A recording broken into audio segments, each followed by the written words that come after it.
Mesdames, Messieurs, bonjour. Face à la question du dérèglement climatique, l'Afrique en paye le plus lourd tribut. La jeunesse de ce continent travaille chaque jour que Dieu fait pour trouver des solutions adaptées donc aux réalités actuelles du climat. Et là-dessus, l'entrepreneuriat vert fait partie donc des nouvelles trouvailles. Arnaud Vissi-Yanipeto, bonjour. Bonjour, monsieur le journaliste. Vous êtes environnementaliste à la base, vous êtes aussi entrepreneur. C'est quoi pour vous l'entrepreneuriat vert? Alors, merci, monsieur le journaliste, donc, de nous ouvrir vos portes pour parler donc, de la question de la jeunesse, de la question des changements climatiques. D'entrée, je dirais que l'entrepreneuriat, c'est juste une solution monétaire à un problème qui se pose dans la société.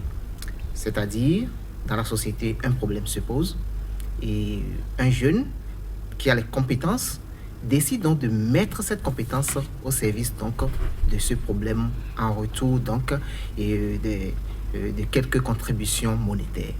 Alors, vu sur cet angle, je pense qu'il est temps donc, de démythiger ce concept d'entrepreneuriat. Parce que ce n'est pas un concept nouveau. Entrepreneuriat, ça existe depuis très longtemps. Mais quand on rentre dans l'aspect vert, ça change quand même les donnes. Exactement. Je peux vous dire que c'est depuis la préparation donc, du sommet de la Terre en 92 à travers le rapport Brundtland que les premières bases ont été jetées en ce qui concerne donc, l'entrepreneuriat vert à travers donc, le rapport sur le développement durable. Nous pouvons donc comprendre par entrepreneuriat vert cette capacité de trouver solution donc, aux problèmes climatiques en termes de rareté des ressources en eau, en termes de déperdition des ressources forestières. C'est une solution durable donc, à ces problèmes qu'on pourra donc appeler entrepreneuriat vert. Mais je peux vous dire, excusez-moi, oui, que déjà, quand nous parlons d'entrepreneuriat, solution monétaire, il y a des contraintes économiques qui s'invitent. Si nous parlons donc... Avant de parler de ces contraintes, quel est l'état des lieux sur le continent africain? Alors, en 2017, il y a un rapport donc, qui a fait l'état des lieux, donc des initiatives entrepreneuriales un peu en Afrique, où des pays tels que le Gabon, des pays tels que l'Algérie sont à environ 15% d'entrepreneuriat dans les initiatives. Le Bénin, par exemple, est à 1%. Donc, je peux vous dire que nous entreprenons, nous jeunes, nous entreprenons, mais très peu donc, dans le domaine de l'entrepreneuriat. Alors, vous parliez tout à l'heure de contraintes parce que beaucoup, en vous écoutant, auront envie donc d'entreprendre dans ce sens-là parce que le thème est plus pratiquement vieux comme l'existence du monde. Mais aujourd'hui, pour devenir entrepreneur vert, qu'est-ce qu'il faut faire? Alors, c'est très simple, comme je le dis, il faut enlever tout le mythe. Entrepreneur, c'est simple. Je donne un exemple à la base. La bonne dame, par exemple, qui vend de la tomate. Et pour les moulins à tomates que nous avons l'habitude de voir, il faut aller à 4 rues après donc pour pouvoir écraser. Et la dame décide de mettre un moulin à côté pour servir en même temps ceux qui auront besoin donc, de ce service-là. Déjà, elle a entrepris. Donc, c'est pour vous dire que l'entrepreneuriat, ce n'est pas grand-chose. Nous avons par exemple le transport et nous continuons. En Afrique, par exemple, le transport fait partie donc, des modes d'émission, les plus grands modes d'émission de gaz à effet de serre. La réflexion pourra donc aller vers un transport durable, un transport en commun par exemple, pour limiter donc la libération des gaz à effet de serre. Mais l'autre également, c'est le tourisme responsable, ce tourisme qui va vers la nature et en même temps contribue à la protection donc, de ces ressources naturelles, contribue donc à l'amélioration des conditions de vie des populations. L'autre solution, c'est l'énergie durable. Nous sommes à l'ère du photovoltaïque, mais la chose peine à prendre. Une idée qui pourra donc amener nos communautés à aller résolument vers l'énergie renouvelable. Je pense que ce sont autant de domaines que l'entrepreneuriat avait pour les prendre en compte. Mais vous le dites aussi facilement, c'est à croire que cela n'engendre aucune contrainte, aucune difficulté. Est-ce que c'est vrai? Non. Toute idée d'entreprise est parsemée d'embûches. Comme vous l'avez si bien dit, d'abord il faut comprendre que avec la mondialisation, la globalisation, l'entrepreneuriat a pris une autre dimension. Ce n'est plus le simple que c'était au départ. Aujourd'hui, vous comprenez que si vous voulez entreprendre et que vous pensez donc agrandir votre entreprise, il est bien évident que le problème qui se pose soit un problème global, un problème tel que les changements climatiques. Un problème également qui va durer dans le temps. Les changements climatiques, nous en parlons maintenant, ça fait plus de 30 ans, mais ça demeure. Donc il y a une contrainte temps et espace qu'il faut d'abord prendre en compte depuis la préparation. Mais l'autre chose également, il y a actuellement des mécanismes de financement donc de ces solutions climatiques, notamment le Fonds vert climat qui a été institué donc par la conférence de Durban, et le Fonds vert climat est actuellement à environ 10 milliards donc, de dollars.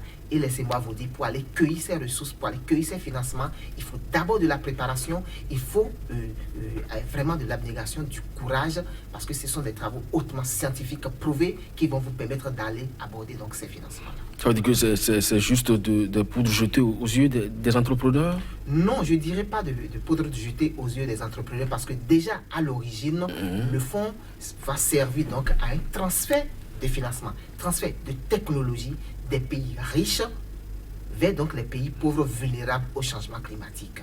Et je peux vous dire que des actions sont en cours depuis que ce fonds a été institué. Et actuellement, au Bénin, le FNEC a été accrédité parce que c'est tout un processus. Il faut ce que nous avons appelé donc l'entité, l'autorité nationale désignée. Ensuite, l'entité d'accréditation, le processus est en cours actuellement, le FNEC est accrédité pour pouvoir évaluer les idées de projet. Et mieux, par rapport aux autres financements climat, le Fonds vert climat est même ouvert au financement ou plutôt aux initiatives privées. Et je pense que c'est vraiment une opportunité pour la jeunesse, une opportunité pour Mais puisque le climat n'a pas de frontières, M. Adikweto, est-ce que vous pensez que cette politique d'assistanat, lorsqu'on parle d'aller cueillir donc, du fonds pour les pays vulnérables, les pays pauvres à la limite, est-ce que vous pensez que cette politique d'assistanat ne va pas conduire ce type d'entrepreneuriat à l'échec déjà? L'échec tout de suite, non, parce que comme j'ai essayé de le dire tantôt, le climat, le dérèglement climatique est un problème global. Et laissez-moi vous dire que quand vous prenez de nos pays, les problèmes sont à peu près les mêmes. Les ressources en eau, la rareté, le réchauffement donc, du microclimat, une solution applicable au Bénin est bien applicable au Burkina, est bien applicable à Lomé et partout. Donc je vous dis, si nous avons pu réussir donc, l'initiative au Bénin, bien appréciée, avec les études qu'il faut, il est bien évident que cela pourra donc être reproduit donc un peu partout en Afrique. Et laissez-moi vous dire que l'Afrique aujourd'hui, c'est 15% de la population mondiale, et d'ici 2025, c'est plus de 25% donc de la population mondiale. Donc l'échec tout de suite, non, je ne pense pas. Alors cela m'amène donc à vous demander comment est-ce que vous entrevoyez l'avenir de ce type d'entrepreneuriat sur le continent africain? Nous n'allons pas nous réjouir donc du problème que constitue le changement climatique. Mais loin d'être un problème, je pense que c'est une opportunité. Une opportunité que la jeunesse, si elle s'y prend tout de suite, parce que la jeunesse en Afrique, c'est environ 800 millions. Si elle s'y prend tout de suite, ce sont des emplois qui seront créés, des emplois durables qui seront créés, et ça pourra quand même servir, donc c'est plus de 60% de ces jeunes qui se trouvent donc dans le chômage en Afrique, un peu partout. Alors, vous le dites si bien, la jeunesse, si elle se prend donc au sérieux et le plus tôt possible, ça doit fonctionner quand même dans un cadre légal. Aujourd'hui, est-ce que vous avez l'impression que les gouvernants sont vraiment à votre écoute? Alors, comme j'aime si bien le dire, chaque fois que vous pointez du doigt quelqu'un devant vous, il y a trois qui reviennent vers vous. Vers vous. Donc, c'est-à-dire que d'abord, avant de voir le gouvernement et l'environnement au niveau national, nous devons d'abord comprendre que pour aller vers l'entrepreneuriat, c'est vraiment du savoir-faire et c'est du courage. Et la responsabilité de l'État, pour moi, vient en dernière position. Donc, en parlant de la responsabilité de l'État, l'État doit pouvoir mettre en place des conditions, notamment fiscales et autres, des infrastructures également, pour que des jeunes puissent entreprendre librement, parce que ne nous voilons pas la face, nous sommes dans un monde de concurrence, et si le Bénin, l'État ne facilite pas donc aux jeunes la possibilité d'entreprendre, nous serons là, et d'autres pays, comme je l'ai dit tantôt, le Burkina, le Gabon et autres sont déjà à 15%, le Bénin à environ 1% donc d'entreprises vertes, donc nous ferons damer le pignon au niveau africain et au niveau sous-régional. Alors, comment est-ce que vous arrivez au-delà du fonds vert que tout le monde monde peut aller cueillir, mais avec des supports scientifiques bien prouvés. Au plan national, comment vous débrouillez aujourd'hui? Au plan national, j'avoue que c'est un peu compliqué pour le moment. Pour le moment, parce que la question environnementale, la question climatique n'est pas encore une priorité donc, au niveau national. Et je pense que c'est d'ailleurs l'objectif donc, de ces genres d'initiatives à travers donc, un forum qui aura lieu en juillet pour pouvoir vraiment attirer l'attention donc, des décideurs sur donc, la nécessité de prendre vraiment en compte l'entrepreneuriat au niveau global et l'entrepreneuriat vert donc, pour pouvoir faire la promotion de la jeunesse. Mais est-ce que vous pensez que les recherches, par exemple au plan local, font l'objet vraiment des préoccupations au niveau étatique? Préoccupation au niveau étatique, je dirais oui, je dirais non. Parce que comme j'avais essayé de dire tout à l'heure, le fonds vert, le FNEC, c'est une entité de l'État qui a été accompagnée à travers donc, des études pour que cette entité donc, soit accréditée.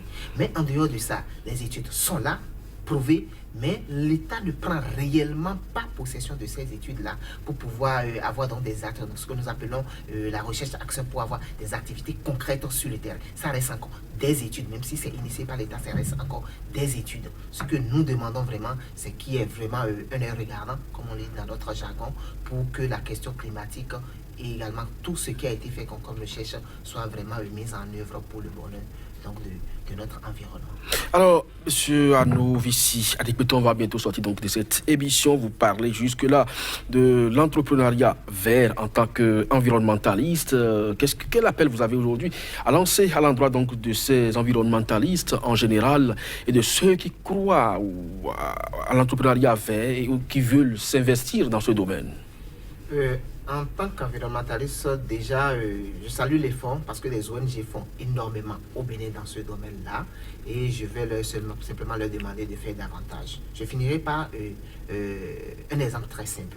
Quand vous prenez donc le chéral de Cotonou, Tokpa, je veux dire, vous voyez un peu au niveau de la Beige, le désastre qu'il y a au niveau de la Beige. Nous voyons ce qu'il y a comme déchets, alors que même dans la sémantique, nous n'entendons pas déchets, ce qu'on ne peut pas réutiliser. Ce que nous voyons là, ce n'est pas encore des déchets, c'est encore une matière première. Donc nous devons vraiment prendre en compte la question. D'abord, ça va permettre à assainir donc, la ressource en eau et également des emplois et produits, donc accroître la production agricole parce que ça, on pourra en faire du compost, on pourra en faire de l'énergie et tout ce qu'on veut.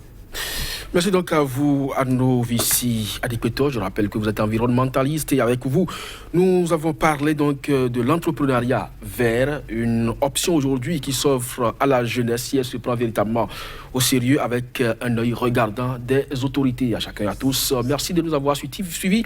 C'était donc votre émission invitée de l'économie. À très bientôt sur SICA.